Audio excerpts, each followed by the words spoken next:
What was the hope of Israel that Paul taught? What did he teach?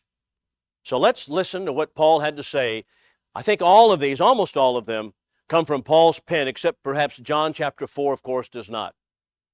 What did Paul teach regarding the hope of Israel? Number one, all baptized people into Christ, they are Abraham's seed. Now listen carefully to this text, Galatians 3 and 26. You're all sons of God by faith in Christ Jesus. For as many of you as have been baptized into Christ did put on Christ. There can be neither Jew nor Greek, bond nor free, male nor female. We are all one man in Christ Jesus. And if you are Christ's, then are you Abraham's seed, heirs according to the promise. Now let's see what he said. There's a lot of material packed into these several verses. Number one, let no one ever say in your presence again that to be saved by faith cuts out water baptism. Verse 26 tells us, you're all sons of God by faith in Christ Jesus. For, that is, I'm going to explain it to you, for as many of you as have been baptized into Christ did put on Christ. There's no salvation by faith outside of being baptized into Christ. That's number one. But that's not the reason we went there. But once we're in Christ, there is no distinction between Jew and Gentile, slave or free, male nor female. We're all one in Christ Jesus.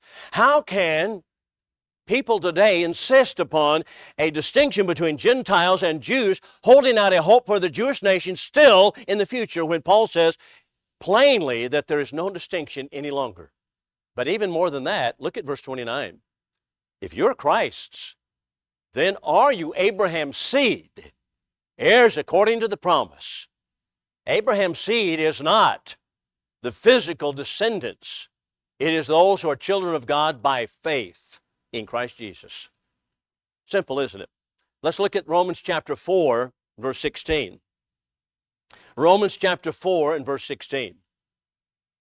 Here we learn that we are no longer children of Abraham's flesh, but we're children of Abraham's seed. That is, as long as we are in faith, that is the system of faith, then we're Abraham's seed. Once again, Paul doing the writing in Romans chapter 4, verse 16. He says, for this cause it is of faith, that it may be according to grace, to the end that the promise may be sure to all the seed, not to that only which is of the law, but to that also which is of the faith of Abraham, who's the father of us all. There's no distinction between Jew and Gentile in Christ. As a matter of fact, Paul tells us in so many words, in plain statement, that Christians are Abraham's seed. We're all children of God. So it has nothing to do with a Jewish-Gentile distinction. And the promise of Abraham was fulfilled in Christianity.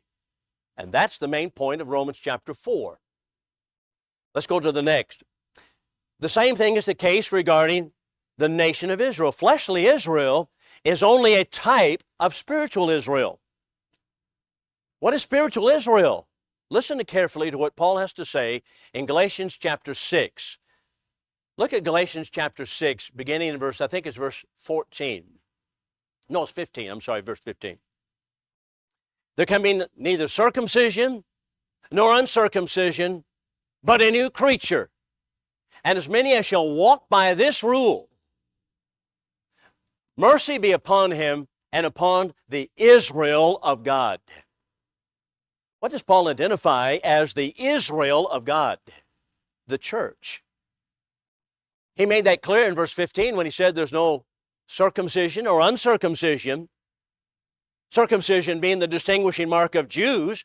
There is none of that in Christ. And just as he said in the other passages, we're all Abraham's seed, heirs according to the promise. The church is called the Israel of God.